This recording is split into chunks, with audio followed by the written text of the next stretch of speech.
បើបានពលិសចាប់មានឈ្មោះដូចខ្ញុំបង្ហាញនេះបើបានពលិសចាប់ខ្ញុំឲ្យ20ម៉ឺនទៀតបើបានមានឈ្មោះហ្នឹងហើយបើបានចាប់កូនខ្ញុំឲ្យ20ម៉ឺនទៀតបងប្អូនបងប្រុសដែលត្រូវជាឪពុកប្អូនស្រីនេះគាត់ថាប្រសិនបើកូនគាត់ធ្វើឲ្យមួយខុសហើយពលិសចាប់ខ្ញុំឲ្យ20ម៉ឺនទៀតឧបត្ថម្ភលុយឲ្យពលិស20ម៉ឺនទៀតអត់ទៅលុះកូនទេបាទអត់ទៅលុះទេខ្ញុំអត់ចេះលុះទេបងខ្ញុំសុំសួរបងឯងបន្តិចតើកូនបងឯងនេះធ្វើស្អីក្បែរខ្លះដល់ថ្នាក់បងឯងឆ្អែតកូនដល់ថ្នាក់បងឯងរៀបរាប់ទាំងខឹងទាំងបាបែបហ្នឹងបងមានអី5ផ្ញើទៅដល់កូនបងមកនិយាយបងទៅកូនខ្ញុំអត់តាមទេខ្ញុំតាមតែកូនដទីកុំធ្វើអ្វីមួយចាំទៅកូនខ្ញុំប្រដៅព្រោះទៅសារអីទៅសារបដៅអត់តាមមកបដៅអត់តាមបដៅអត់តាមហើយបដៅអត់ស្ដាប់បងប្អូនឥឡូវបងប្រុសម្នាក់គាត់កើតទុកមិនសុខចិត្តហើយគាត់ខឹងខ្លាំងមែនទេ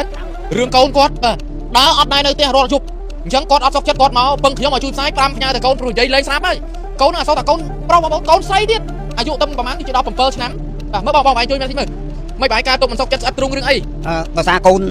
តាមរកកូនអត់ឃើញបងយើតាមរកកូនអត់ឃើញហើយមិនដឹងថាកូនទៅណា2ថ្ងៃវាដើរអត់ចូលផ្ទះនេះវាអត់ចូលផ្ទះទេបងចង់និយាយអញ្ចឹងវាពេលព្រឹកឡើងបានគាត់មកវិញហើយនិយាយថាគាត់មកវិញ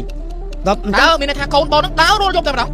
2យប់ដើរម្ដងចង់និយាយ2យប់ដើរម្ដងបង2យប់ដើរម្ដងអញ្ចឹងបាទខ្ញុំវាស្អិតទ្រូងហើយបងមានដែរបានបដៅណែនាំគាត់ទៅមកបដៅឆ្អែតទៅបងបដៅឆ្អែតទៅខ្ញុំជាឪពុកកូនស្រីខ្ញុំបដៅឆ្អែតទៅបងបដៅឆ្អែតទៅអញ្ចឹងបាទខ្ញុំកាន់នេះមកសារព័ត៌មានអរកូនអរគ្នាដឹងដោយសារមុនឃើញបងសមត្ថកិច្ចចាប់ទាំងនេះចាប់ជាប់កូនខ្ញុំអត់ចេះបើសិនចាប់ជាប់កូនខ្ញុំអបដៅ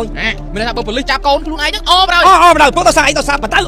អត់តាមមកបដៅអត់តាមហើយបដៅអត់ស្ដាប់ហើយខ្ញុំទៅពេលនេះខ្ញុំទ្រាំវាមិនបានបងមានអី5ផ្ញើទៅដល់កូនបងមកនិយាយបងទៅកូនខ្ញុំអត់តាមទេខ្ញុំតាមតែកូនដទីកុំធ្វើអ្វីមួយច្រឹកទៅកូនខ្ញុំដើរអត់ចូលផ្ទះពេលព្រឹកពេលបានមកដល់វិញនិយាយបងទៅខ្ញុំខ្លួនជាឪខ្ញុំឆ្អែតមែនទេបងខ្ញុំឆ្អែតដេកមិនលក់បកមិនហើយចឹងបានខ្ញុំបានពលិសចាប់ទីមួយបានគាត់ទៅលូនទុកស្ពានសុជីវៈទៅកូនដទីខ្ញុំលើកដៃស្ពះខ្ញុំអមែនតើបងអមែនតើដោយសារវាឆ្អែតចិត្តទ្រូងខ្ញុំទ្រាំវាមិនបានបដៅគាត់អត់ស្ដាប់និយាយបងបដៅគាត់អត់ស្ដាប់អញ្ចឹងខ្ញុំឆ្អែតចាំបានពលិសចាប់ខ្ញុំខ្ញុំមែនអូបានពលិសចាប់មានឈ្មោះដូចខ្ញុំបង្ហាញនេះបើបានពលិសចាប់ខ្ញុំឲ្យ20ម៉ឺនទៀតបើបានមានឈ្មោះហ្នឹងហើយបើបានចាប់កូនខ្ញុំឲ្យ20ម៉ឺនទៀតបងប្អូនបងប្រុសដែលត្រូវជាឪពុកប្អូនស្រីនេះគាត់ថាប្រសិនបើកូនគាត់ធ្វើឲ្យមួយខុសហើយពលិសចាប់ខ្ញុំឲ្យ20ម៉ឺនទៀតឧបត្ថម្ភលុយឲ្យពលិស20ម៉ឺនទៀតអត់ទៅលុះកូនទេអត់ទៅលុះទេខ្ញុំអត់ចេះលុះទេមិនបាញ់ដល់ថ្នាក់ឲ្យពលិសចាប់កូនហើយឲ្យទៅឧបត្ថម្ភលុយឲ្យគេពីលើទៀតដោយសារតែបីបើកូនខ្ញុំបដៅអត់តាមបដៅបីមកមួយវាឆ្អែតចិត្តឪពុកគេឪពុកមានន័យថាឪពុកម្ដាយគេផ្សេងគ្រាន់តែឮថាកូនមានបញ្ហាគេរត់ទៅរកជួយលុះកូនរៀកូនតែចំណាយតែបងទេអត់មកខ្ញុំអត់ទេមកបានពលិសចាប់ខ្ញុំឧបត្ថម្ភពលិស20ម៉ឺនទៀតខ្ញុំឧបត្ថម្ភពលិស20ម៉ឺនទៀតអញ្ចឹងដូចខ្ញុំបង្ហាញអានេះអញ្ចឹងដូចខ្ញុំឃើញចាប់ថ្ងៃនៅគួយចតុងនេះខ្ញុំសប្បាយចិត្តខ្ញុំបានមានឈ្មោះកូនខ្ញុំឆ្អែតនិយាយមកខ្ញុំឆ្អែតអញ្ចឹងមើលបងខ្ញុំសុំសួរបងឯងបន្តិចតើកូនបងឯងនឹងធ្វើស្អីក្បែរខ្លះដល់ថ្នាក់បងឯងឆ្អែតកូនដល់ថ្នាក់បងឯងរៀបរាប់ទាំងខឹងសង្បាបែបនេះនិយាយបងទៅអ្វីមួយវាឆ្អែតបងថាវាដើរយើងនិយាយថាយើងដឹងថាកូនវាដើរទៅលេងមកណាមួយនៅពេលម៉ោងពេលព្រឹកម៉ោង3ម៉ោង4យើងដឹងយើងមិនបាច់ឃើញថានេះអសរនេះបើថាវាមកមានប្រុសមានឈ្មោះយើងវាដឹងហើយគាត់ថាយើងយុបយើងដឹងគាត់ទៅណាទៅអីយើងវាឆ្អែតយើងទៅយើងវាឆ្អែតម៉ោងគាត់ដើរយើងទៅមកយុបតភ្លឺពេលម៉ោង3ម៉ោង4បាទគាត់មកវិញម៉ោង3ម៉ោង4បានគាត់មកវិញ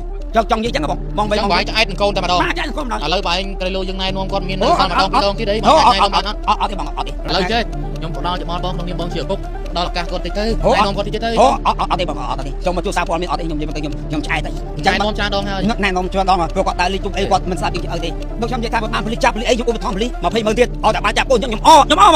ងបើបានតែលោកទឹកស្ពានស្រួយច្បាស់ខ្ញុំលើកដៃស្ពះខ្ញុំលើកដៃស្ពះបងខ្ញុំលើកដៃស្ពះ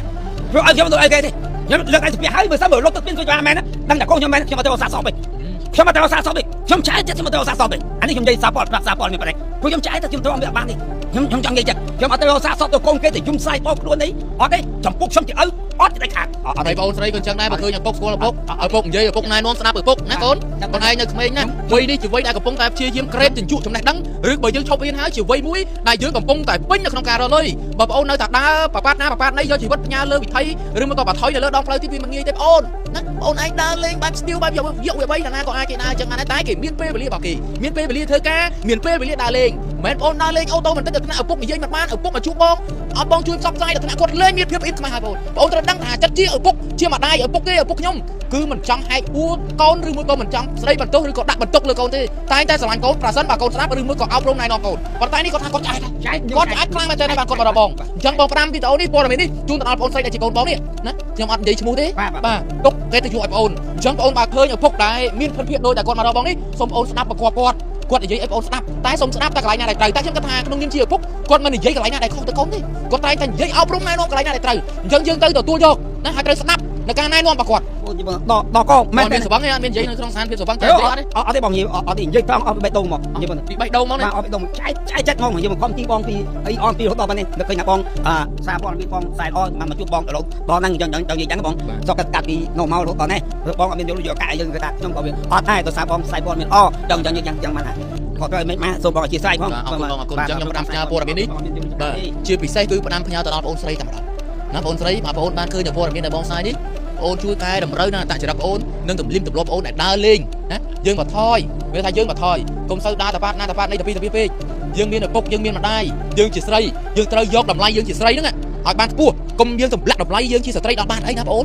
អូនជាស្ត្រីហើយវ័យបងនៅប៉ុណ្ណេះអនាគតអូននៅវែងឆ្ងាយណាស់អញ្ចឹងបងគ្រាន់តែចង់ផ្ដាំផ្ញើទៅដល់បងប៉ុណ្ណឹងខ្ញុំបាទមានសារៈមកលះស្បែកត្រង់មិនមានអ្វីច្រើនទេគ្រាន់តែចង់ផ្ដាំសារនិងនាំពាក្យបងប្រុសដែលគាត់បានឈឺចាប់ស្អិតទ្រូងនេះប្រាប់ទៅកូនគាត់ហើយនឹងផ្ដាំទៅដល់បងប្អូនមហាជនឲ្យជួយណែនាំកូនឲ្យល្អកុំឲ្យដូចកូនគាត់ព្រោះកូនគាត់នេះគាត់ខកចិត្តទៅហើយអញ្ចឹងខ្ញុំនឹងខំថាអូនស្រីនឹងភ្ញាក់រលឹកនឹងកែតម្រូវនៅអ្វីមួយចំនួនដែលបងមិនពេញចិត្តបងណាបាទខ្ញុំបាទមានសារៈមកលះស្បែកត្រង់ក៏សូមបញ្ចប់តែព័ត៌មាននេះសូមអរគុណ